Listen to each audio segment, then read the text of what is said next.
So hello and welcome to the show with Kalpesh में आपका दोस्त और इस शो का होस्ट कल्पेश गहलोत। तो स्वागत है आपका शो विद कल्पेश में। तो आज के हमारे नए गेस्ट एकदम रियल, एकदम रेयर, सीन में कुछ अलग, crazy artist, the real rhyme. Welcome brother, welcome welcome welcome. कैसे हो राइम भाई? बहुत सही हो दोस्त। I mean, thanks a lot for having me on the show and सब सही चल रहा है, गाने बन रहे हैं, सब all sorted. blessed. भाई फिलहाल हसल की जर्नी कंप्लीट करके आए, एक दो ट्रैक्स आए, अपन उसके बारे में भी बात करेंगे, हसल के बारे में भी बात करेंगे। Absolutely. बाकी कैसा चालू है भाई? हसल के बाद का कुछ बताओ मुझे कि अभी फील कैसा है भाई? हसल के बाद बेसिकली ब्रो एम्बिशंस बहुत बढ़ गए अभी, यू नो। सो जिस तरह से पहले मैं सोचता था, यू नो, गानों को लेके कि किस तरह के प्रोजेक्ट्स या किस तरह के गाने मैं निकालना चाहता हूँ, तो हसल के बाद अभी ऐसा हो गया कि मतलब बहुत सारी चीज़ों में और बहुत सारा मतलब यू नो वर्सेटाइल एक सोच हो गई है एक चीज़ों को लेके, यू नो, गानों को लेके कि मैं एक अलग टॉपिक पे किस तरह एक अलग सॉन्ग बना सकता हूँ, यू नो। तो वही अपनी लिमिट्स को पुश करना सीख रहा हूँ। असल के बाद बहुत चीज़ें सीखने मिली उस स्टेज से। उस स्टेज ने बहुत कुछ यू नो सिखाया है मुझे। एक एज एन आर्टिस्ट लाइफ में वैल्यू पुट किया है, अपने आर्ट में वैल्यू पुट करने के लिए मोटिवेट किया है, यू नो। सो वही है कि अभी एक अलग स्पेक्ट्रम से एक अलग चश्मे से देख रहा हूँ मैं अपनी आर्टिस्ट्री को, और ट्राई कर रहा हूँ कि मैं अलग अलग चीज़ें क्या कर सकता हूँ, you know. Not just wrap but apart from that एक रैप को किस तरह एक अलग वे में प्रेजेंट कर सकता हूँ अपने ऑडियंस के लिए, यू नो, जो थोड़ा एक बस आउट ऑफ द बॉक्स, ऐसा और कुछ। ओके, सो भाई एक बहुत ही इम्पोर्टेंट सवाल मुझे लगता है कि आपका नाम जो मुझे पता है आदित्य, तो आपने जो रियल राइम रखा है तो वो मतलब कहाँ से आया माइंड में? क्योंकि हर रैपर एक ऐसा नाम रखता है, तो एक रहता है ना भाई जानने का, तो मुझे ही जानना है और सबको जानना है कि वो एक रियल राइम। सो ये कैसा था सीन, मुझे हसल में ही पूछा था क्वेश्चन मेरे ऑडिशंस पे। तो मेरा नाम था rhyme, I mean like proper name rhyme. So rhyme मतलब मैंने ऐसे सोचा था कि लाइक यू नो एक रैप में क्या होता है, rap is all rhythm and poetry, right. So poetry में अगर आप पोएट्री में से राइम्स निकाल दो तो उस पोएट्री का कोई मीनिंग ही नहीं है। तो मुझे वो एक जो चीज़ थी राइम, ये बहुत ही क्रूशियल एलिमेंट लगा पूरे यू नो पूरा जो स्ट्रक्चर है रैप का और जो भी है पोएट्री का, जो भी पोएम्स हम बचपन में भी पढ़ते थे, rhymes were the very important part, बहुत ही क्रूशियल पार्ट था, you know, like cat mat hat rat, वो सब चीजें बेसिक राइम्स बचपन में। तो मैंने बोला यार ये कुछ यू नो लाइक ये बहुत यूनिक है, कुछ अलग है, rhyme, you know, catchy rhyme. So मैंने बोला भाई, तो मैंने सबसे पहले जब शुरू किया था रैप करना तो मेरा नाम था रैप राइमी, तो वैसा कुछ। तो फिर मैंने अभी रिसेंटली कुछ सालों पहले जब मैंने फिर से शुरू किया रैप करना, तो मैंने बोला भाई रैप राइमी थोड़ा लंबा है और थोड़ा अलग सा है, तो मैंने बोला छोड़ो ये सब हटाते, अब आगे पीछे का सिर्फ राइम रखते। तो मैंने राइम रखा मेरा नाम उस तरह से। तो बेसिकली भाई आपने आपको कब पता चला हिप हॉप सीन के बारे में, और आपने किसको देखा था हिप हॉप करते हुए या रैप करते हुए कि कुछ अलग चीज़ है ये? सीन क्या था, मतलब जब मैंने सबसे पहले सुना था एक गाना सुना था एमिनेम का नॉट अफ्रेड, तो मैंने वो गाना सुना एंड मेरे को सबसे पहले तो समझ में नहीं आया कि लाइक ऑब्वियसली वो एज में आप इतने भी इंग्लिश में इतने बड़े मास्टर नहीं होते हो कि आपको समझ जाएंगे क्या बोल रहे हो। फिर उनकी इंग्लिश कैसी होती है no, like you went trying to read minutes out of this paper before I lay him, you know. तो मैंने बोला भाई ये क्या चीज़ है ब्रो, मतलब नहीं है ये कुछ अलग ही है। अपन म्यूजिक सुनते आए, यू नो, टीवी पे देखते थे मूवीज में, तो वो अलग म्यूजिक था बहुत। ये मैंने बोला ये कुछ अलग ही चीज़ है। और उसके बाद में वापस से मैं इंट्रोड्यूस हुआ इस चीज़ को हनी सिंह जो यू नो सीन में थे 2014, तब मैंने सुने रैप उनके कि यू नो हाई हिल्स पे चल तू बड़ी अच्छे हाई हिल्स पे, यू नो व्हाट दैट, और बहुत सारे you know breakup party you know, आज मैंने ब्रेकअप की पार्टी रख ली, यू नो। आई मीन मैंने बोला भाई ये बहुत मतलब कुछ अलग कैची, ये हिंदी में है, वो तो मैंने इंग्लिश में सुना था बट ये तो हिंदी में, और ये समझ भी आ रहा है और ये बोलने मजा आ रहा है। तो वो कैसा था पता है, वो रैप हनी सिंह के याद करते थे सुन के और फिर दोस्तों में जाके सुनाते थे। तो फिर वो एक यू नो एक अलग सा मजा आता था, लाइक यू नो दोस्तों में हनी सिंह का रैप सुनाने के लिए। यू नो पंजाबी तो आती नहीं है, तो हनी सिंह के पंजाबी रैप भी सुने थे बहुत सारे, यू नो। ये वो जो रैप है हनी सिंह का एक इनके साथ बेवफा करके, वो वाला है पंजाबी वाला, अल्फाज के साथ, हाँ अल्फाज के साथ वो वाला रैप। तो फिर वो सारे पंजाबी रैप सुन के दोस्तों में, और ये वाला अंग्रेजी वीर दे वो खड़दा जा वो सबसे crazy मेरे को वो दुख पे था भाई। तो वो कैसा था, हनी सिंह के जब मैंने रैप सुने तो फिर वो पंजाबी रैप्स भी थे। तो फिर खड़दा जा तू मेरे यहाँ बई अद्दा ना तू गेड़े खा, तो फिर वो बोलने मजा आता था बहुत, वो लैंग्वेज भी बहुत कैची है। तो फिर वो बोलने मजा आता था दोस्तों के साथ में। देखो मेरे को ये वाला रैप याद है, देखो कौन सा रैप याद है हनी सिंह का। तो वैसा सीन हुआ, और फिर बाद में इस चीज में और इंटरेस्ट आता गया। फिर रफ्तार सुना मैंने, रफ्तार का स्वैग मेरा देसी, भाई साहब वो जब मैंने पहली बार रैप सुना स्वैग मेरा देसी, मैं फ्लिप हो गया। मतलब मैं और मेरा दोस्त अक्षय हम लोग बैठे थे, टीवी देख रहे थे, और मैं बस MTV पे आया था वो, स्पोकन वर्ड्स टाइप था MTV का। तो उसमें रफ्तार बाजी का रैप आया था, स्वैग मेरा देसी है। मैंने बोला फक ब्रो, एक मतलब अलग ही चीज थी वो कुछ, दी तेरी बंदी मेरे तू मेरा साला और पूरी इंडिया में फ्लाई मेरा चला। और मतलब मैंने बोला ये एमिनेम टाइप फास्ट में, लेकिन हिंदी में। तो भाई मैं तब से फिर मैंने बोला भाई ये कुछ अलग चीज है, ये मेरे को करना है। तो फिर वही स्कूल में मैंने पहला रैप लिखा अपना। ऑलमोस्ट कितने साल हो गए रैप को लेके?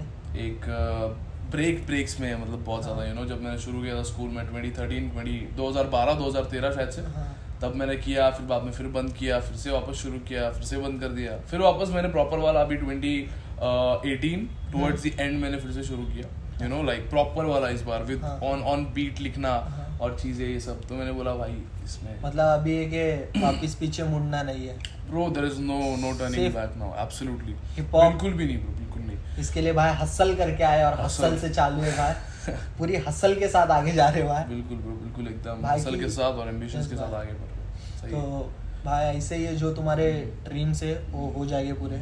और बाकी ये सीन था भाई कि तुमने जो स्कूल टाइम में जो एक रैप लिखा था, जैसे पिछले बार भी बात हुआ था, तुमने जो स्कूल टाइम में जो रैप लिखा था, तो वो मतलब अभी के रैप से तो अलग रहेगा भाई यार। वो कैसा था, मतलब एक 8 स्टैंडर्ड के बच्चों से आप क्या किस तरह की राइटिंग की तुम लोग कितने ही बार तुम लोग एक्सपेक्ट कर लोगे। वैसे आजकल बहुत यंग लड़के हैं जो रैप सीन में है, जो बहुत ज्यादा अच्छे से किल कर रहे हैं, लाइक लिरिकली वो लोग बहुत क्रेजी हो रहे हैं। वो टाइम पे जो भी एक्सपोजर था जिस तरह का भी आसपास में रैप को लेके, तो उस तरह के लिरिक्स थे बच्चों वाले। तो भी 2 लाइन हो जाए। अरे ब्रो मेरे को याद ही नहीं है वो कब का लिखा था, मेरे स्कूल के दोस्त लोग पे कि मतलब जो भी है तेरी बैग तूने पहनी एक साइड पे देती तेरे को, मतलब जो भी वैसा काइंड ऑफ याद नहीं है इतना वो, लेकिन हाँ लिखा था, दोस्तों पे लिखा था। चलेगा भाई, तो अपन वो छोड़ देते, बट एक कुछ तुम्हारा फेवरेट गाना, फेवरेट में मेरा ही बता देता हूँ भाई, नारी का कुछ स्पिट हो जाएगा ना, श्योर तो मजा हो जाएगा फिर। नारी एब्सोल्युटली। सो नारी इज लाइक नारी जिंदगी जन्म जिसमें वो नारी प्यारी माँ छोटी बहन बीवी की जिम्मेदारी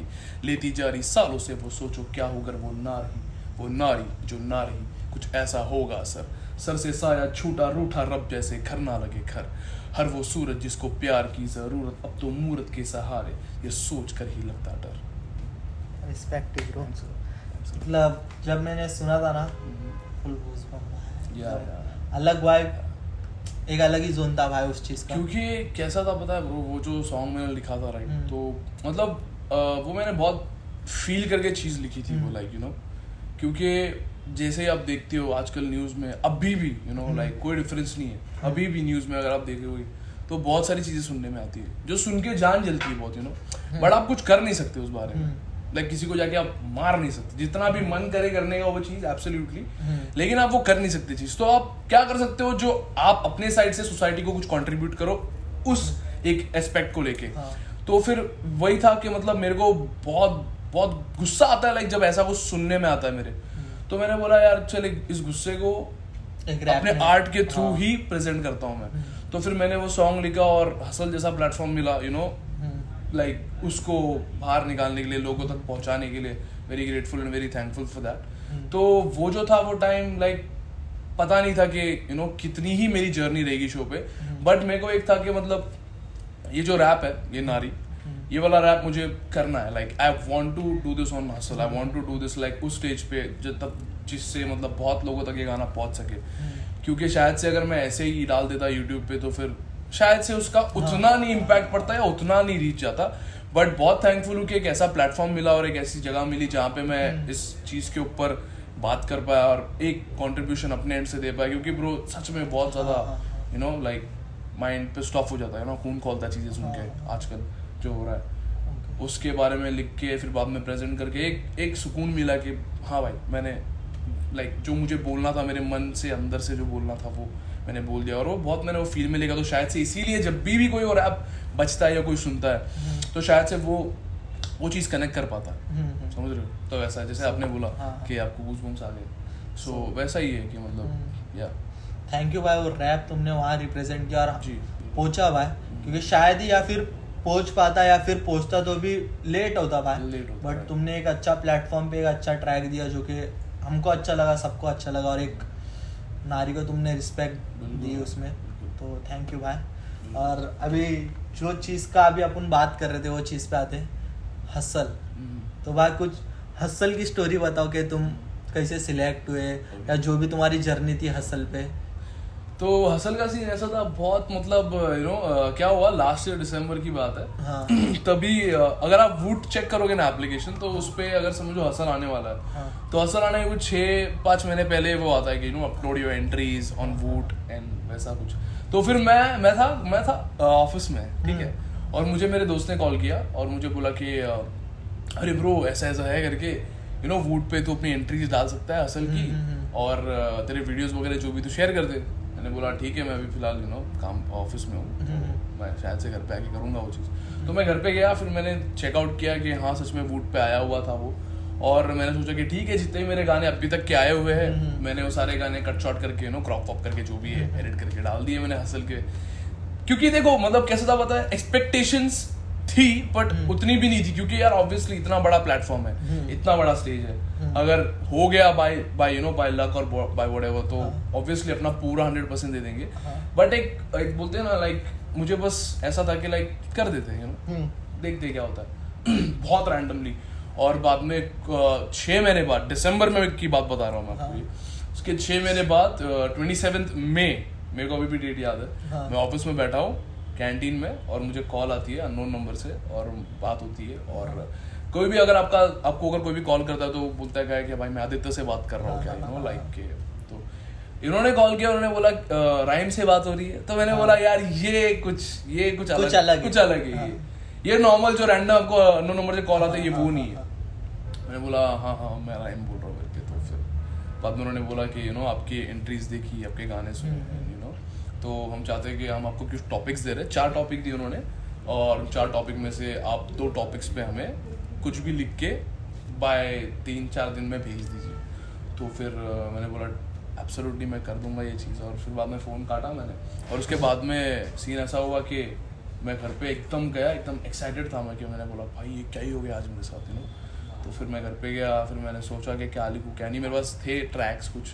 तो फिर मैंने वो ट्रैक्स फ़ोन पे, उन्होंने बोला था कि रिकॉर्ड करना है, आपको फ़ोन रखना है सामने और आपको उसी में नॉर्मली कोई स्टूडियो में जाके रिकॉर्ड करने का वो सब कोई सीन नहीं, नॉर्मली फोन में एकदम रॉ। तो नॉर्मली फ़ोन में आपको रिकॉर्ड करना है जाके। तो मैंने तुरंत जैसे मतलब मुझे मिला मौका, मैंने वो की चीज़ और मैंने उनको वीडियोस भेजे। फिर उनका वापस से कॉल आया कि आपके गाने पसंद आए। फिर उन्होंने मुझे अलग से टास्क दिए कि आपको ये 2 टॉपिक्स मिल रहे हैं। उन्होंने मतलब इंटरव्यू में मुझे पूछा, लाइक जब ऑडिशन हुए, कि आप क्या करते हो, आप कहाँ से हो, ये वो चीज़ है। तो फिर उसके ऊपर, क्योंकि देखो हिप हॉप वो चीज़ है जो आप फील करते हो, या जिस एनवायरनमेंट में आप रहते हो, आप उन चीज़ों के बारे में लिखते हो, वो सब चीज़ें रिप्रेजेंट करते हो। तो उन्होंने पहले चेक किया कि मैं कहाँ रहता हूँ, लाइक क्या मेरा एनवायरनमेंट है, कैसे मेरे दोस्त है, क्या है।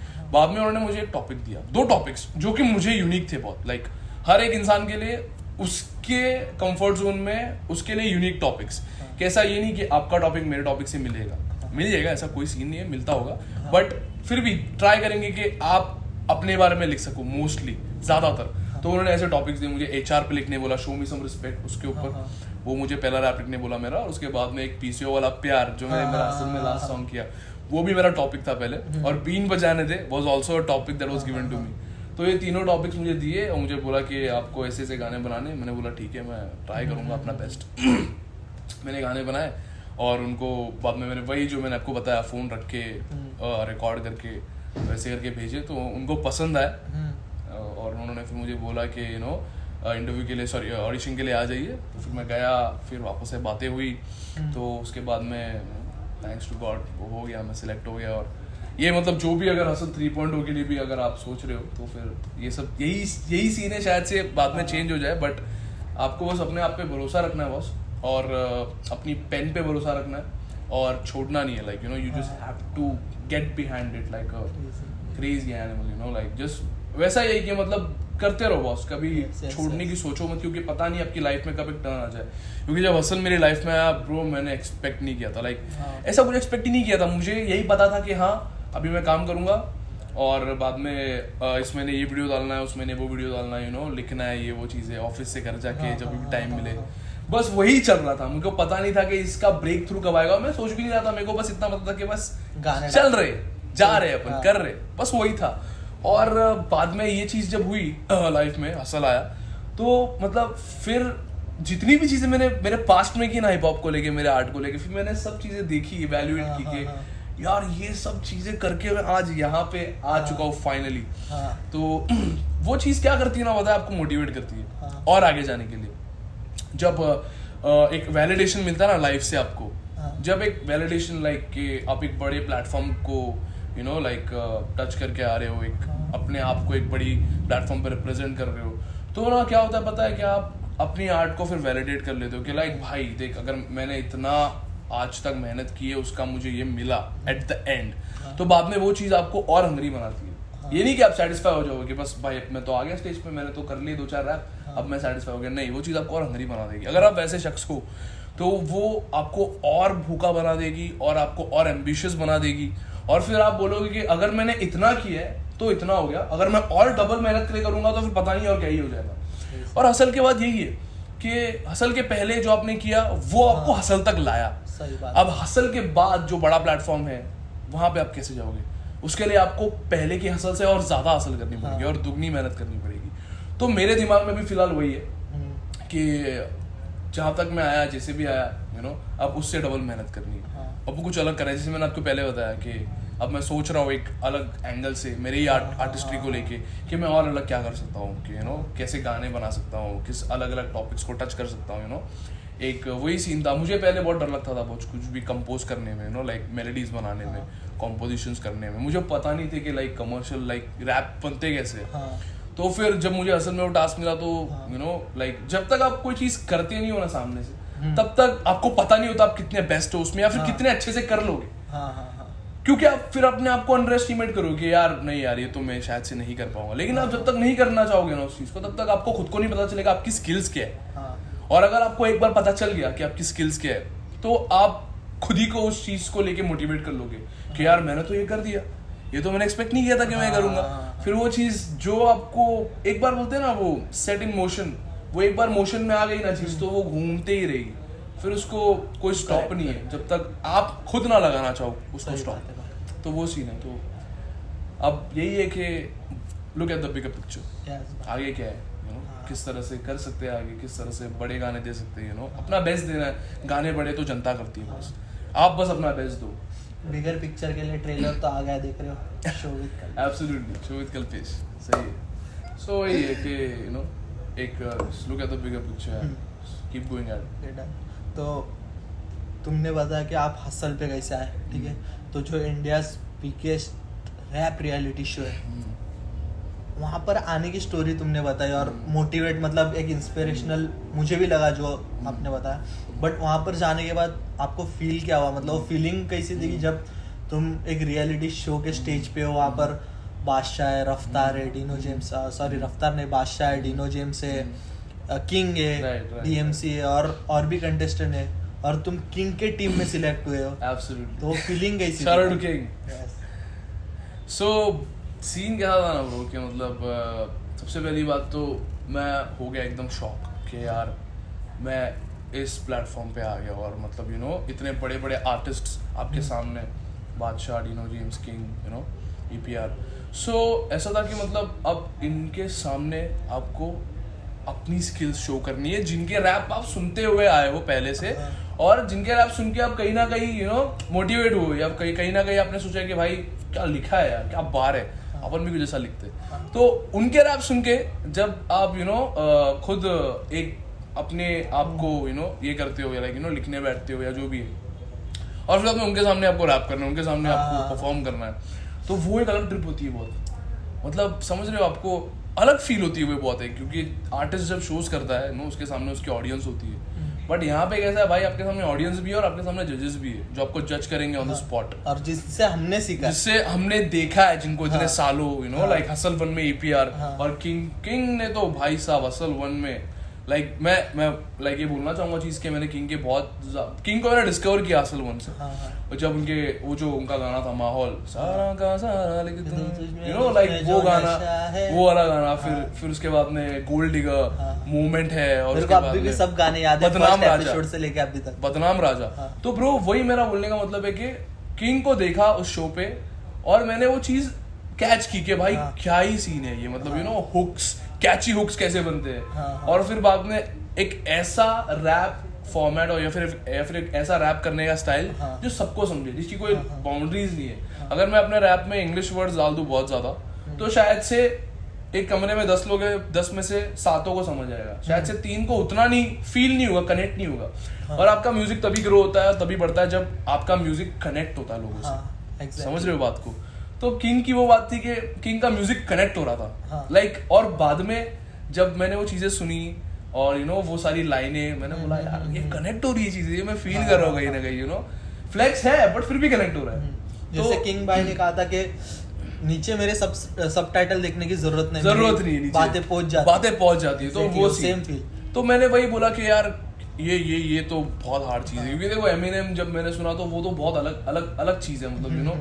तो वैसा वो हो गया कॉम्प्लेक्स, जो कि बहुत इंपॉर्टेंट है और बहुत मुश्किल है पुल ऑफ करना, और बहुत लोग उसको बहुत अच्छे से पुल ऑफ करते भी है, और वो करना भी चाहिए क्योंकि it shows how lyrical you can get. But ये चीजें कैसी पता है क्या, दिस इज लाइक तुम कितना कनेक्ट करा सकते हो ऑडियंस को अपनी लाइनों से, अपनी बातों से, और वो भी एक अलग आर्ट है बस उसी गेम में, यू नो। एक 4 सिंपल बातें बोल देना, जैसे कि फॉर एग्जांपल आप शायरी पकड़ लो, गजलें सुन लो आप, तो यू नो वो एक टेस्ट था गजलों का उनमें कि यू नो एक अभी इंडियन कल्चर जो अपना रहा है बहुत सालों से, अपने मॉम डैड भी हो आप अगर देखोगे, अपने मॉम डैड अगर उनको देखोगे तो वो मेन तो पुराने जमाने के जो गाने थे, जो पुराने गाने, old songs, old is gold वाले, you know like Mohammad Rafi, उन सबके गाने, मन्ना डे।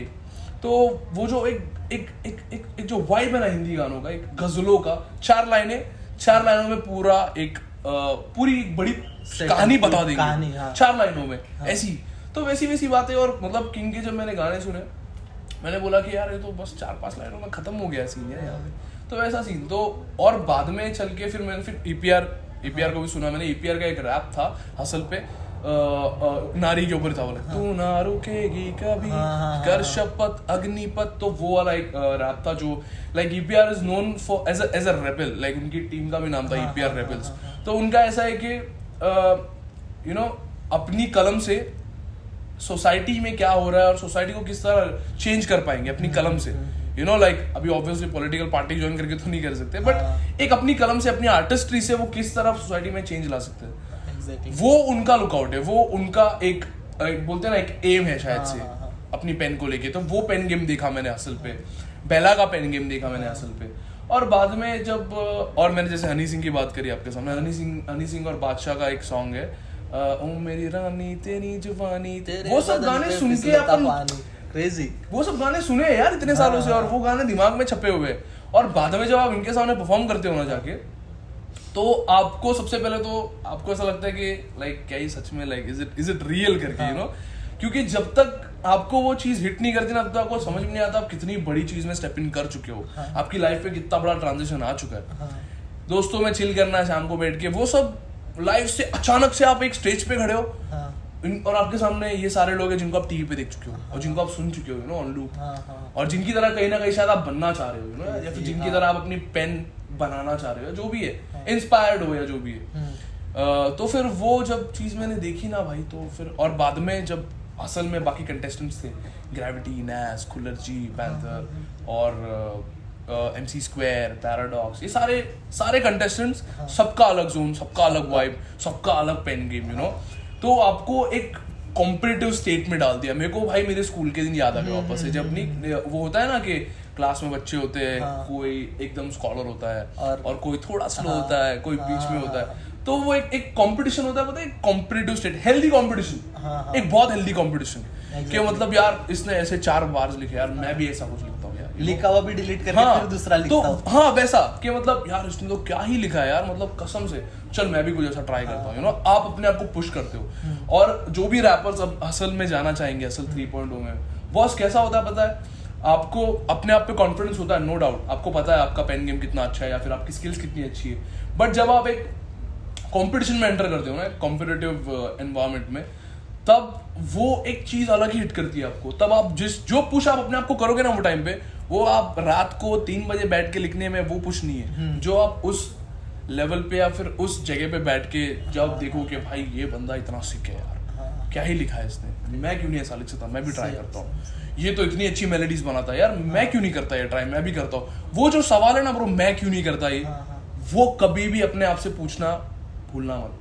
सही बात। कितने भी आगे आप पहुंच जाओ और कितने भी बड़े आर्टिस्ट बन जाओ या चाहे कितने ही छोटे आर्टिस्ट हो, ये जो सवाल है ना भाई, ये मैं क्यों नहीं कर सकता, ये सवाल ना भाई, ये आपको ये पुश करेगा अपने आप में कि ये मैं क्यों नहीं कर सकता, ये मैं भी कर सकता हूँ। और कैसा है पता है, जब आप में ये चीज आ जाएगी ना कि एक्सेप्टेंस, एक एक्सेप्टेंस होती है एक चीज की कि कभी कभी लोग सोचते हैं कि नहीं यार मैं तो सही हूँ, मतलब मेरा तो सब सही है, सब परफेक्ट है, भाई वो चीज कुछ नहीं करेगी, वो चीज आपको उसी जगह पे रखेगी बहुत साल और आप ग्रो नहीं कर पाओगे, और मे बी डाउनफॉल भी हो सकता है, मे बी डाउनफॉल हो जाएगा।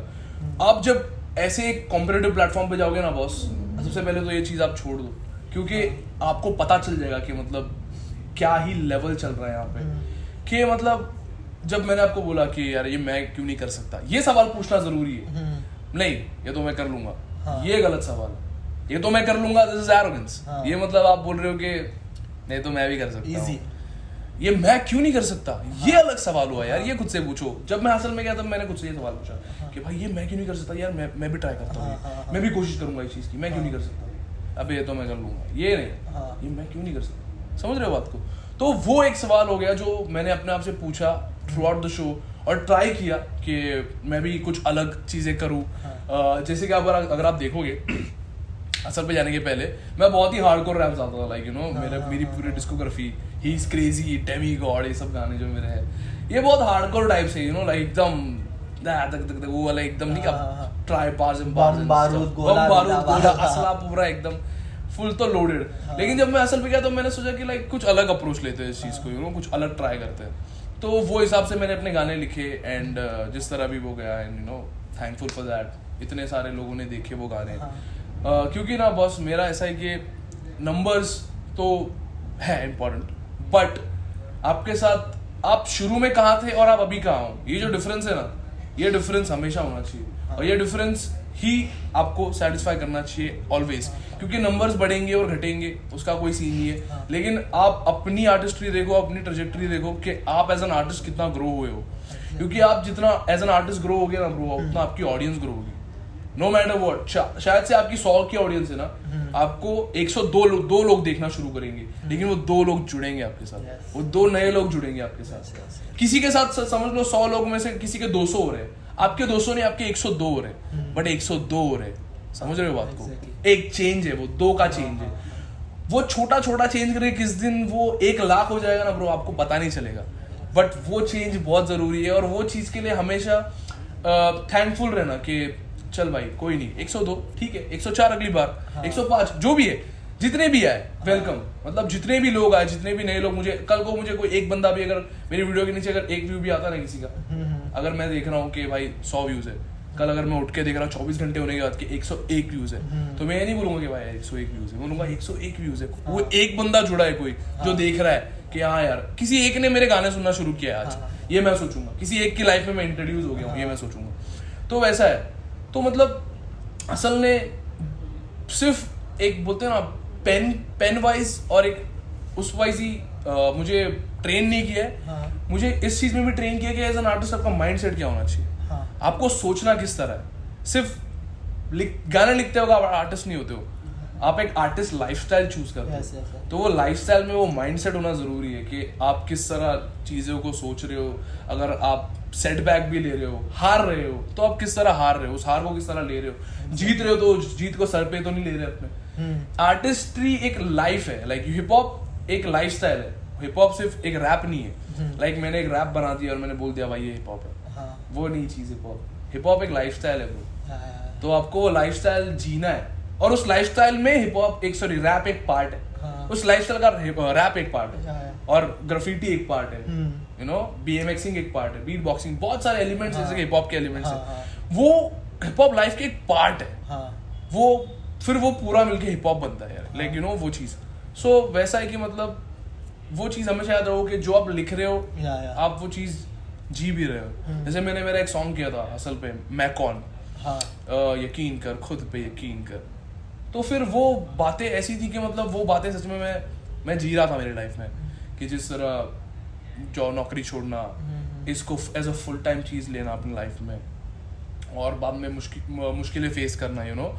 तो वो सब चीजें दिल से लिखी मैंने कि यार ये मेरे साथ हो रहा है। और जो भी है उस टाइम पे मैं बहुत ज्यादा ओवरवेलम हो गया, इमोशनल हो गया, जो भी आप बोलो, और उस टाइम पे वो चीज़ हो गई। बट फिर मुझे और एक चांस मिला वो रैप परफॉर्म करने का और मैंने फिर से वो रैप परफॉर्म किया and it went well. And वही है कि मतलब मैं चाह रहा था कि यार चलो ठीक है, लोग कितने कनेक्ट कर रहे हैं मुझे वो गाने से। लोग, जैसे मैंने पहले ये बात बोली आपको, कितने लोग कनेक्ट कर पा रहे हैं उससे। चलो ठीक है, वो परफॉर्मेंस एक बार में नहीं हुई, कोई बात नहीं, उसके बाद क्या हुआ, उसके बाद कितने लोगों ने कनेक्ट किया, कितने लोगों ने फील की वो चीज़। तो वो मेरे लिए बहुत मैटर किया बॉस। वो मेरे लिए जिस तरह मतलब सब लोग ने आके फिर मुझे हक किया स्टेज पे, एक अलग फील हुआ वो चीज़, यू नो, कि लाइक यार ये अपने इनको कनेक्ट हुई वो चीज़, इन्होंने फील किया वो। तो फिर यार वो बहुत इमोशनल मोमेंट था, वो बहुत ओवरवेल्म हो गया था मैं उस टाइम पे। और किंग भाई ने बहुत सपोर्ट किया उस टाइम पे मुझे। Shout out to King once again. अगर किंग भाई देख रहे तो एक बार कमेंट करके बता दो। एब्सोल्युटली। तो वही है कि अलग जर्नी रही है यार, मतलब मैं भूल नहीं पाऊंगा इस जर्नी कभी लाइफ में। हसल की तो कभी नहीं भूल पाऊंगा वो। तो वो सीन। तो भाई जैसे तुमने मेरे को हसल की स्टोरी बताया, आप हसल तक आए, फिर हसल में जो आपके साथ हुआ वो सब चीज़ें बताया, बट एक चीज़ जो तुमने मतलब वो आने नहीं दी सामने के, जो तुम्हें हेट मिला था हसल में, तुमने वो भी पॉजिटिव वे में लिया और अभी भी उस बात का जिक्र नहीं किया। तो इसलिए मैं एक पूछना चाहता हूँ कि भाई जो तुमको हेट मिल रहा था, नेगेटिव कमेंट्स आ रहे थे, फिर भी तुम कैसा फील कर रहे थे उस टाइम पे? क्योंकि तुम जब अच्छे गाने बना रहे थे तुमको प्राउड फीलिंग था, बट वो बीच में एक अड़चन आती है ना, हर एक नेक काम के बीच में अड़चन। तो उस चीज को तुमने कैसे लिया, पॉजिटिव वे में, या तुमको कैसा बुरा तो लगा होगा भाई? तो वो ऐसा था ब्रो कि मतलब शुरू में शायद से जब मैं शो पे आया और जिस तरह से भी वो कम्युनिकेशन हुआ है, जिस तरह से भी वो एपिसोड गया, शायद से लाइक बोलते हैं ना, वो एक जो मैं चीज पोर्ट्रे करना चाह रहा था वो मिसकम्युनिकेट हो गई कहीं ना कहीं पे। जो मैं बताना चाह रहा था कि जिस तरह से मैंने अपनी 9 to 5 वाली लाइफ में मैं था, लेकिन फिर भी मैं एम्बिशियस था उस लाइफ में रहते हुए कि नहीं बॉस मुझे कुछ अलग करना है, यू नो, लाइक, क्योंकि मैं वो चीज कर रहा था अपने आर्ट को फ्यूल करने के लिए। तो शायद से वो मिसकम्युनिकेट हो गया या फिर मिसअंडरस्टैंड हो गई चीजें, यू नो, उस क्योंकि देखो कैसा होता है boss, first impression is your last impression. तो वो पहला एपिसोड जो हुआ, वो एपिसोड के बाद में शायद से लोगों के माइंड में एक वो चीज बन गई होगी कि यार ये ऐसा है, यू नो, लाइक, और फिर बाद में शायद से वो चीज कंटिन्यू हो गई, यू नो। तो उसी वजह से शायद से बहुत ज्यादा हेट आ गया, लेकिन कोई सीन नहीं बॉस, क्योंकि पता है क्या, आज हेट है ना, कल को वो चीज प्यार में कन्वर्ट हो जाएगी। सिर्फ एक ही चीज के थ्रू, वो है आपका काम, वो है आपके गाने। शायद से वो हेट में इसीलिए कन्वर्ट हो क्योंकि बिकॉज ऑफ द सॉन्ग, वो प्यार में भी कन्वर्ट होगा बिकॉज ऑफ सॉन्ग्स। गानों से ही होगी वो चीज, क्योंकि कैसा है पता है बॉस, लोगों का माइंडसेट ऐसा है कि लोग आपको हेट करते हैं, नो डाउट, अगर उनको कोई चीज नहीं जमी आपकी, या कोई बात उनसे लाइक किसी बात से अगर वो सहमत नहीं हो पाए आपके, या उनको आप में ऐसा लगा कि नहीं यार वो वाइब नहीं है, तो वो शायद से आपके साथ कनेक्ट नहीं कर पाएंगे या फिर आपको हेट करेंगे। लेकिन जब आप ऐसी कोई चीज कर दोगे ना जो मतलब उनका माइंडसेट जो आपको लेके बन चुका था वो चीज ब्रेक कर दे, तब बाद में जो आपसे जुड़ेंगे ना, अभी समझो कोई बंदा मुझे हेट करता है, कोई भी एक इंसान है जो मुझे बहुत हेट करता है, और कल को मैं कुछ ऐसा कर देता हूँ जिससे उसका हेट लव में कन्वर्ट हो जाएगा, बॉस वो जो लव है ना वो कभी फेड आउट नहीं होगा। समझ रहे हो बात को मैं क्या बोल रहा हूँ? जो बंदा मुझे कल को हेट कर रहा था, वो आज अचानक से मेरे गाने सुन के उसको इतना शायद से कनेक्ट हुई वो चीज कि वो आज मतलब उसको मेरे गाने पसंद आते। वो जो ट्रांजिशन है ना बॉस, वो कमाना एक अपने आप में एक अलग हैप्पीनेस है। वो ट्रांजिशन के भाई ये बंदे को मेरे गाने नहीं पसंद है, आज वो मेरे गाने सुनता है या जो भी है। और कभी कभी क्या होता है, गानों का नहीं होता है बस, कभी कभी ऐसा होता है कि शायद से एज अ पर्सनैलिटी आप किसी को खटक जाते हो या फिर एज अ पर्सनैलिटी आप किसी को समझ नहीं आते हो। मेरे को ऐसा लगता है कि शायद से वो केस हुआ है कि पहली बात जो मेरा सॉन्ग था show me some respect, it was on HRs, जो एचआर में जो कॉर्पोरेट लाइफ में लोग होते हैं, शायद से बहुत सारे लोग, जिस तरह से मैंने आपको बोली कनेक्शन की बात, बहुत सारे लोग शायद से कनेक्ट नहीं कर पाए उस चीज से। और इसी वजह से, और प्लस जो भी वो जिस तरह से वो पूरा एपिसोड गया है, जिस तरह से मेरा पूरा एक सेट गया उस, क्योंकि भाई बाकियों ने इतना किल किया है असल के एपिसोड में, बाकियों ने इतना किल किया है, तो फिर लोग एक एक्सपेक्टेशन सेट कर लेते हैं कि भाई इतने कड़क कड़क कड़क आर्टिस्ट लोग आ रहे हैं यार, अभी ये अगला कैसा होगा। तो शायद से मैं वो एक्सपेक्टेशन मीट नहीं कर पाया, और अगर मैं नहीं मीट कर पाया तो कोई बात नहीं, मैं अपना 100% दूंगा वो एक्सपेक्टेशन मीट करने के लिए। क्योंकि कैसा है पता है, मेरे को बस इतना पता है कि मुझे इतना पता है कि मैं अगला गाना क्या बनाऊंगा। मुझे ये नहीं पता है कि लोग उस गाने को किस तरह लेंगे, ये चीज मुझे नहीं पता, ये चीज किसी आर्टिस्ट को नहीं पता जो भी गाने बना रहा है। हर आर्टिस्ट को सिर्फ एक ही चीज पता है कि उसका गाना कौन सा है अगला, उसको ये नहीं पता उसका लोगों का रिएक्शन क्या है उस गाने पे। वो रिएक्शन वो अपने आप, मतलब जो लोग रिएक्ट करते हैं वो दिल से रिएक्ट करते हैं, अपने आप आती है वो चीज, अपने आप निकलती है। वो आप कभी भी अपने अंडर काबू में नहीं कर सकते। वो चीज आप अपने गाने कंट्रोल कर सकते हो, आप लोगों का माइंडसेट या लोगों का रिएक्शन कंट्रोल नहीं कर सकते। मेरे कंट्रोल में मेरा गाना था, तो मैंने किया वो अपने स्टाइल से, जो मेरा स्टाइल था, जिस तरह है रहा, जिस तरह है, मैंने अपने स्टाइल में वो गाना किया, जिस तरह मैं सच में बातें करता हूँ या जिस तरह मैं हूँ, जिस तरह का मैं बंदा हूँ, मैं स्टेज पे गया मैं वही बंदा था। शायद से वो अलग वे में लोगों ने लिया होगा या मिसअंडरस्टैंड किया होगा या जो भी है, लेकिन इट्स ओके मैन। अभी कैसा है, अब वो चीज की वजह से मैं चाहूंगा नहीं कि एज अ पर्सन मैं अपने आप को चेंज करूँ। एज अ पर्सन मैं अपने आप को चेंज नहीं कर सकता, वो जो मैं हूँ मैं वैसा ही हूँ। That is what I am, इतने सालों से मैं रहा हूँ, that is what I am. तो कैसा हो जाता है कि कभी कभी मिसअंडरस्टैंडिंग की वजह से आपको हेट मिलती है, कभी कभी आप कुछ करते हो उस वजह से आपको हेट मिलती है। इफ अगर गाने के वजह से हेट आई है तो भाई वो कन्वर्ट कर देगा। Absolutely, absolutely. हर एक आर्टिस्ट को हेट मिलती है, फिर वो लव में कन्वर्ट होता है। बट मैं एक ये चीज बताना चाहता हूँ, अगर तुम पर्सनैलिटी को लेकर अगर हेट करते रहोगे ना, तो भाई जैसे दिखते वैसे है नहीं। एक पर्सनल रिव्यू है भाई, क्योंकि भाई एकदम हम्बल है। क्योंकि मेरे को भी 2-3 जन ने बोला था कि यार रायन के साथ इंटरव्यू कर रहा है, वो बहुत रूड है। अरे बाप रे। बोला नहीं भाई, मैं मिला हूँ पर्सनली, मैं और भाई 2-3 बार मिल चुके हैं। फर्स्ट टाइम आए थे तभी एक बॉन्ड समझ जाती है भाई, एक वाइब समझ जाती है शुरू तो रॉन्ग भाई, मैंने उनको सीधा मुंह पे बोला नहीं भाई, तुम कभी मिलोगे ना, जो भाई अगर रूड रहते, राइट, भले तुम मेरे साथ नहीं किसी और के साथ रहते, मैं बोल देता हाँ भाई बहुत रूड है। बट भाई मेरे को एकदम हम्बल नेचर ही नहीं भाई, वो एक ऊपर वाले ने बनाया है वैसा। तो अभी अपन, और वो भी है भाई कि अपन हर किसी के साथ नहीं उतना एक दिन में फ्रेंडली हो सकते। तो अगर गाने की वजह से तो भाई चेंज करेंगे, और अगर पर्सनैलिटी से तो भाई गलत हो तुम लोग। तो सीधा गलत भाई। Thanks a lot bro, thanks a lot for banking me here. तो ऐसा था कि मेरे को ऐसा लगा शुरू में कि शायद से बिकॉज ऑफ द सॉन्ग में भी, बट ब्रो सीन ऐसा है कि उस सॉन्ग से मैं सिलेक्ट हुआ हॉस्टल पे। एचआर वाला जो मेरा सॉन्ग था, शो मी सम रिस्पेक्ट, उस सॉन्ग से मैं सिलेक्ट हुआ हॉस्टल पे। लेकिन ऐसा भी हो सकता है शायद से मैंने उस तरह उस सॉन्ग को परफॉर्म नहीं किया जिस तरह मुझे परफॉर्म करना चाहिए था एक्चुअली। ये भी हो सकता है, और मेरे को लगता है शायद से ये चीज भी है कि शायद से जिस तरह उस सॉन्ग को परफॉर्म होना चाहिए था उस तरह परफॉर्म नहीं हो पाया वो सॉन्ग। तो बहुत सी चीजें, अगर सॉन्ग की वजह से वो चीज है जिस तरह आपने बोला, अगर गानों की वजह से वो है, तो इट इज माई ड्यूटी, वो मेरा काम है और वो मेरा जॉब है। तो कभी पर्सनल मिलो। पर्सनैलिटी के लिए कभी पर्सनल मिलो, भाई के शो पे जाओ। Absolutely absolutely. तो भाई फुल जॉली, एकदम जॉली भाई, एकदम चिल पर्सन है। थैंक्स। तो भाई मुझे तो मजा आता है भाई तुम्हारे साथ चिल करने में। भाई मुझे बहुत सही लगता है। तो वही है कि गानों की वजह से अगर है तो फिर गाने तो फिर ऑब्वियसली मैं चेंज करूंगा और इम्प्रूव करूंगा जितना हो सके उतना। एज एन आर्टिस्ट वही है मेरा लुकआउट के कितना अपने आप को इम्प्रूव कर सकूं। तो फिर वही है, अगर गानों की वजह से है तो भाई वो बिल्कुल चेंज करेंगे, और आने वाले गाने थोड़े अलग होंगे एब्सोल्युटली। मैं गारंटी देता हूँ आने वाले गाने थोड़े अलग होंगे। यही नहीं कि अग्रेसिव या फिर फ्लेक्स, अलग अलग चीजें करेंगे। जिस तरह असल में मैंने देखी है बहुत सारी अलग अलग वैरायटी के आर्टिस्ट, अलग अलग आर्ट, उनके अलग अलग गाने।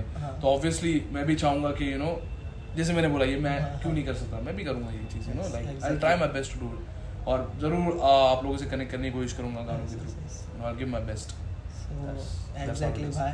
तुमने एक तुम्हारे लाइफ का जो इम्पोर्टेंट चीज़ था, तुम्हारे लाइफ में एक टर्निंग पॉइंट आया था जो हसल की वजह से, तुमने उसका सब फेस हमारे साथ में शेयर किया। वहाँ पे जाने की फीलिंग, वहाँ पर जो हेट मिला, वहाँ तुम जिसको सुन के इंस्पिरेशन बोलते या जो भी बोलते एक लिसनर थे, उनसे मिले, वो एक एज अ मेंटोर थे तुम्हारे, वो सब शेयर किया तो अच्छा लगा भाई। और एज अ अपकमिंग आर्टिस्ट अगर जो हसल में या और किसी चीज़ के लिए कर रहे हैं तो उनको एक मोटिवेशनल मिला, तो भाई थैंक यू उसके लिए। बाकी तुमने क्या बोलूँ भाई, मैं वो बोल भी नहीं सकता वो चीज़ को। तुमने आज इतना अच्छे से सब मेरे शो पे आके तुमने सबके सामने ये किया। एब्सोल्युटली मैं भी बोलना चाहूँगा कल्पेश के लाइक बहुत सही जा रहे हो भाई, तुम्हारा काम बहुत सही जा रहा है, क्योंकि ये बहुत ज़रूरी है। यू नो एक जिस तरह से आप इंटरव्यू ले रहे हो अभी, जो चीज़ें आप पूछ रहे हो, यू नो बहुत ज़रूरी है कि एक बंदा या फिर एक कोई भी आर्टिस्ट जो वो चीज़ हल्की सी भी अगर एक्सपीरियंस कर चुका है ना, तो उसको इस प्लेटफॉर्म पे लाके वो एक्सपीरियंस शेयर कराना बाकी लोगों से। क्योंकि अभी कैसा है पता है कि लोग जानना चाहते हैं कि किस तरह हम वहाँ पहुँचे या किस तरह इस चीज़ में हम आए। तो अभी अगर आप यूट्यूब पे जाके कहीं भी गूगल पे सर्च करेंगे, कोई आपको बता नहीं पाएगा कि लाइक इस पे ऐसा जाना है, स्टेप 1 ये, स्टेप 2 ये। तो वो चीज़ें बाहर लाना बहुत ज़रूरी है कि लाइक अपने आप में कॉन्फिडेंस कैसे लाए एज एन आर्टिस्ट, किस तरह अप्रोच करे चीज़ों को, या फिर किस तरह एक अगर आपको हसल जैसे रियलिटी शो पे आना है तो उसके लिए आपको किस तरह का हार्डवर्क लगेगा या किस तरह की चीज़ें आपको करनी पड़ेगी। तो ये बहुत अच्छी चीज़ लगी मुझे फर्स्ट ऑफ ऑल कि आर्टिस्ट्स को ये एक्सपीरियंस शेयर करने देना, और उसके थ्रू बाकी के जो लोग देखेंगे इसको, वो किस तरह इसको लेंगे, वो किस तरह प्रिपेयर करेंगे अपने आप को, यू नो ये चीज़ें करने में या फिर अपनी आर्टिस्ट्री में इम्प्रूव होने में, जो भी है ये बहुत इंपॉर्टेंट है। इट्स लाइक बोलते हैं ना एक ऑनलाइन लर्निंग लेक्चर होता है ना, जो एक हिप हॉप एक सब्जेक्ट है और ये क्लास चल रही है अभी, एक लर्निंग लेक्चर चल रहा है उस तरह का।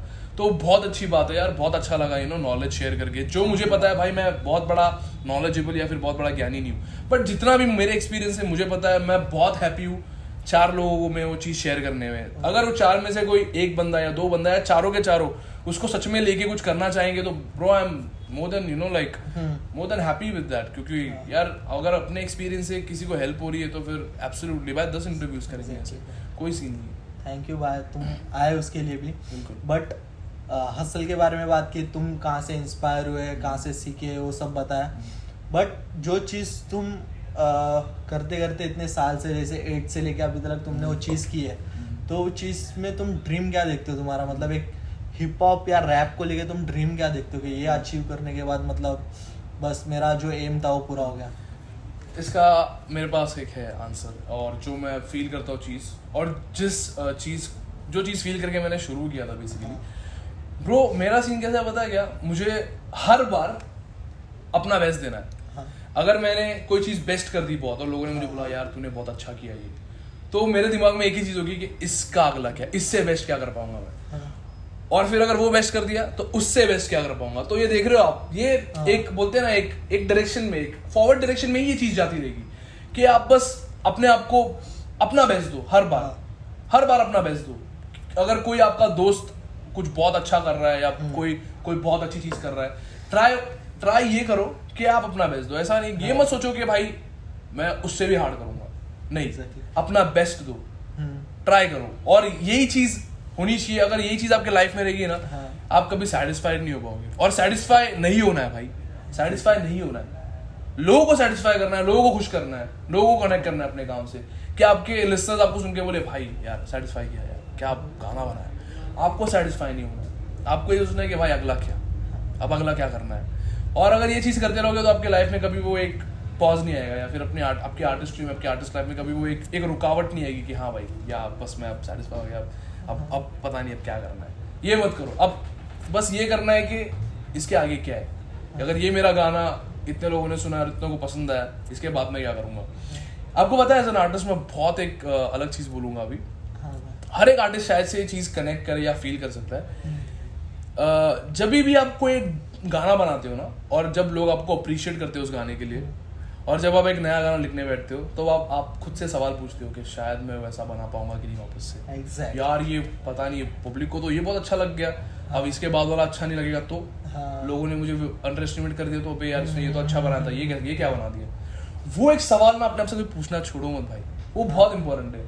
वो एक बोलते हैं ना एक हल्का सा सेल्फ डाउट होता है ना, वो एक अपने आप को लेके डाउट होता है, एकदम उसको एम्पलीफाई नहीं करना है, लाइक बहुत ही ज्यादा डाउटफुल और बहुत ज्यादा सोचना नहीं है, बट एक हल्का सा सेल्फ डाउट नहीं बोलूंगा, लेकिन बोलते हैं ना एक अपने आप को इवेल्युएट करना हर चीज में कि यार अब तो मैंने ये कर दिया, अब इसके बाद क्या, अब मैं अगर वैसा गाना नहीं बनाऊंगा या उससे अच्छा नहीं बनाऊंगा तो शायद से लोग मुझे सुनना नहीं पसंद करेंगे, या लोग बोलेंगे अभी इसने किया। तो ये हर आर्टिस्ट की इनसिक्योरिटी बोल सकते हैं या जो भी है, यार पता नहीं अब क्या बनाऊंगा यार, ऐसा कुछ वापस बन पाएगा या नहीं। तो फिर वो चीज़ ना बॉस आपको बहुत पुश करती है, वो चीज़ हमेशा आपसे अपने आप से पूछते रहो, हमेशा अपने आप में रखो, कभी भी ये मत सोचो कि बस मैंने तो कर दिया, हाँ अगला भी करूँगा, उसमें क्या ज़रूरी है कॉन्फिडेंस होना, बट उस कॉन्फिडेंस के चक्कर में कहीं ना कहीं ये ना हो जाए कि आप मतलब बस बहुत ज़्यादा ये हो जाओ, अपनी चीज़ से सेटिस्फाई हो जाओ और बाद में शायद से आपकी पेन गेम कहीं वीक हो जाए उस चक्कर में। एक आर्टिस्ट हमेशा ये चीज़ फील करता है और हमेशा ये चीज़ चाहता है कि उसका पेन गेम कभी वीक ना हो।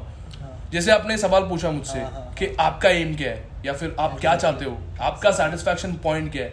ब्रो कोई सेटिस्फैक्शन पॉइंट नहीं है मेरे को बस इतना ही है कि अगर मैं आज एक गाना बना रहा हूँ तो उसका अगला गाना उससे भी अच्छा हो, उसका अगला गाना उससे भी अच्छा हो और मेरी पेन गेम इम्प्रूव होती हो, बस मेरा वही है। और बाकी क्या ही है, मतलब बाकी जिस तरह लोगों को पसंद आना है या नहीं आना है वो तो उन पे है। जैसे मैंने बोला अपनी पेन गेम अपने हाथ में, ओपिनियन जनता के हाथ में, उनका जो ओपिनियन है वो अपन चेंज नहीं कर सकते हैं पेन के थ्रू, तो उसी पे उसको घसते रहो भाई। और क्या तो भाई जो आपने बोला ओपिनियन चेंज नहीं कर सकते, बट तुम पेन के जरिए से ओपिनियन चेंज भी करोगे, ठीक है। तो ओपिनियन चेंज करने में तुम्हारे साथ और किस किस के कोलैब आ रहे? वो चीज़ मैं फिलहाल सरप्राइज रखना चाहूंगा मेरी ऑडियंस के लिए, जितने भी लोग सुनते हैं, क्योंकि मैं चाहता हूँ कि वो अचानक चीज आए, इस साल एक्सपेक्ट ना कर रहे हो, इस साल कुछ एब्सोल्युटली 2023 में आएंगे जो भी कोलैब्स। 2022 में कुछ है, 2022 में भी एक आ रहा है ट्रैक, एक न्यू ट्रैक है। मैं चाहूंगा कि वो भी एकदम लो की रहे, एकदम सरप्राइज एलिमेंट टाइप ऑफ। तो वही है कि आ रहे गाने बहुत सारे आपके लिए, एक अलग अलग फ्लेवर और अलग अलग चीज़ें मैं ट्राई कर रहा हूँ, अपना कोशिश कर रहा हूँ कि अपना बेस्ट करूँ। जैसे मैंने अभी बोला, कोशिश कर रहा हूँ अपना बेस्ट करूँ और बिल्कुल गाने आएंगे नेक्स्ट ईयर, कोलैब्स करेंगे, क्योंकि कोलैब मैंने आज तक नहीं किया और मुझे खुद को कोलैब करना है। सो वो भी एक अलग एक्सपीरियंस है मेरे लिए, लाइक जैसे मैंने आपको बोला, अब उसका कोलैब का मुझे इतना आइडिया नहीं, इतना एक्सपीरियंस नहीं है, मैं भी फ्रेश ही हूँ उस चीज़ में बहुत, तो मैं ट्राई करूँगा अच्छा करूँ। बाकी ओपिनियन तो आपके हाथ में कि आपको कैसा लगता है वो, बट अपना बेस्ट देने की कोशिश करेंगे कोलैब्स में भी। और ये साल खत्म होने से पहले आपके लिए एक ट्रीट मेरी तरफ से, एक अलग चीज़, कुछ अलग वाइब, एक जो मैं बहुत जल्दी ड्रॉप करूँगा, बट उसको फिलहाल अपन लो की रखेंगे, एकदम सरप्राइज एलिमेंट की तरह। तो थैंक यू सो मच भाई, आप आए इंटरव्यू पे, और ये दूसरी बार हो रहा है क्योंकि फर्स्ट टाइम एक इशू हो गया था, तो आज दूसरी बार आए और सेम एनर्जी के साथ थे। मेरे को तो लगता है और एनर्जी आ गई आज और फुल पावर। ऐसा कुछ सोचा नहीं था, मेरे को लगा कि यार हो गया, तो मैंने भाई को अप्रोच किया कि भाई मेरे से थोड़ा ये हो गया, करप्ट हो गया फाइल ये वो, तो भाई ने बोला डन सीन। आज हम लोग आए, फिर चिल किए, फिर एक सेशन किए, और मेरे को लगता है जो भी होता है अच्छे के लिए होता है। तो आज मेरे को ऐसा लग रहा है कि अच्छा वो डिलीट हो गया या जो भी हो गया, तो आज फिर से कुछ और नया मेरे को सीखने मिला पर्सनली, और तुम लोग अगर बहुत जन सीखे रहोगे तो भाई थैंक यू सो मच उसके लिए। बाकी इन फ्यूचर आज थोड़े बहुत क्वेश्चन थे, फिर भी 1 घंटा हो गया, बट इन फ्यूचर अगर अपन और कुछ चीज़ के साथ या फिर ट्रैक के साथ अपन और इंटरव्यूज कुछ करेंगे या और कुछ ट्राई करेंगे भाई, तो वैसे ही चलते रहेंगे। और मेरे इंटरव्यू शो में एक गेम सेशन रहता है, तो वो तो तुमको मालूम है प्रीवियस इंटरव्यू का सीन, तो मैं एक आर्टिस्ट का नाम दूंगा, उसके बारे में तुमको बताना है। बाकी पहला आर्टिस्ट मैं तुमको तुम्हारे टीम का दूंगा, तुम्हारे किंग्सलेयर का दूंगा, खुल्लर जी मेरा भाई, खुल्लर जी शाउट आउट बॉय, अलग वाइब भाई, अलग बंदा, colourful, crazy, you know, like different shit, मतलब लेके आएगा तो स्माइल लेके आएगा मुंह पे, और कुछ नहीं, स्माइल। पैराडॉक्स गजब कंपोजर भाई, प्रोडिजी, यंग प्रोडिजी, और अलग ही कुछ वोकल बॉक्स में उसके भगवान ने फिट करके भेजा है। Paradox crazy. विकेट सनी मेरा भाई, विकेट सनी मेरा रूममेट रहा है भाई, विकेट सनी, टाइम अच्छा खासा स्पेंड किया, बहुत सही, बहुत क्रेजी बंदा। लाइक वो ऐसा है कि मतलब वो ऐसा कुछ कर देगा जो आप एक्सपेक्ट नहीं करोगे, अचानक बॉम्ब फोड़ेगा वो चीज़ों को, यू नो, उसका वाइब और उसके गाने यू नो दुबई का शेख अभी भी वाइब करता हुआ, दुबई का शेख हो गया, और बाद में आदि शक्ति हो, बहुत बहुत पावर ट्रैक है भाई उसका। MC स्क्वायर हरियाणा छोरा, बदमाश छोरा। ब्रो MC स्क्वायर का ऐसा है कि मतलब जो दिल में है वो मुंह पे है, कोई फिल्टर नहीं, मतलब वैसा बंदा है कि भाई बातें कर लेगा, वाइब कर लेगा जैसी भी जो भी है, और पॉजिटिविटी है भाई उसमें, यू नो वो एक ऑरा है उसकी। तो MC square shout out. Naezy market खा लिया भाई ने अपने, कड़क है भाई। नैज बहुत हार्ड बंदा है भाई, बहुत जेन्युइन भाई, मतलब उसके साथ ऐसा वाइब लगता है कि मतलब अपना भाई है, लाइक यू नो बातें हम लोग जो करते हैं जिस तरह से, किसी भी मस्ती जो भी है, बहुत अलग है भाई नैज अपना। पंच लाइन किंग है भाई, सबको पता है, पंच लाइन बोले तो नैज खत्म सीन। तो यस नैज मेरा भाई, नैज शाउट आउट। अभी एक जो लास्ट आर्टिस्ट है, last but not least, hustle का नहीं है बट उसका जैसे तुम भी उसकी तारीफ करते हो भाई, सो अभी कैसे नाम लूँ, show with Kalpesh. Oh show with Kalpesh भाई, कोई मुकाबला नहीं है भाई शो विद कल्पेश। अभी आने वाले टाइम में बड़े बड़े इंटरनेशनल इंटरव्यूज करने वाला है मेरा भाई, एब्सोल्युटली। वही कोई बाउंड्रीज नहीं है, कोई बाउंड्रीज नहीं है, और बहुत आगे बढ़ेगा भाई तू, बहुत सही चीज़ कर रहा है, और बहुत ज़्यादा अप्रिशिएट करूंगा तेरी इस चीज़ को। और any day bro, any time, जब भी फ्यूचर में इंटरव्यू करेंगे बिल्कुल करेंगे, एब्सोल्युटली, क्योंकि एक बार वाइब मैच हो गई तो फिर तो क्या ही सवाल। तो बिल्कुल शो विद कल्पेश के साथ अपन बहुत आगे काम करेंगे, किसी दिन शायद से कल्पेश के शो पे कल्पेश का इंटरव्यू ले ले अपन, तो उसके लिए भी stay tuned public. So thank you so much भाई, फिर से मैं बोलूँगा आने के लिए, और इतना चिल फनी एक मोटिवेशनल इंटरव्यू देने के लिए, मुझे और लोगों को कुछ सिखाने के लिए। सो ऐसे ही आते रहो। कैसा लगा भाई शो विद कल्पेश में आके? हाँ तो भाई बहुत सही लगा शो विद कल्पेश में आके, लाइक यू नो जैसे तूने बोला ये इंटरव्यू नहीं है, बातचीत है। ऐसा लग रहा है कि मैं अपने दोस्त के साथ बैठा हूँ, बहुत टाइम बाद मिल रहा हूँ उसको, और वो मुझे पूछ रहा है कि कैसा रहा असल, क्या रहा, और बस एक कैमरा कहीं ना कहीं कोने में लगाया हुआ है, और जिसको अपन देख रहे भी नहीं, जिसको अपन देख रहे नहीं है, बातें रिकॉर्ड हो रही है। मुझे वैसा लगा रहा हूँ, मुझे कोई इंटरव्यू नहीं लगी, तूने मुझे बोला बातचीत, तो वही है, बातचीत ही कर रहे हैं अपन, कहाँ इंटरव्यू कर रहे हैं, बातचीत चल रही है बस। एग्जैक्टली। सो ऐसे देखिए अगला गेस्ट आने तक नए सवाल, नए गेस्ट और नए गेम्स के साथ। Absolutely.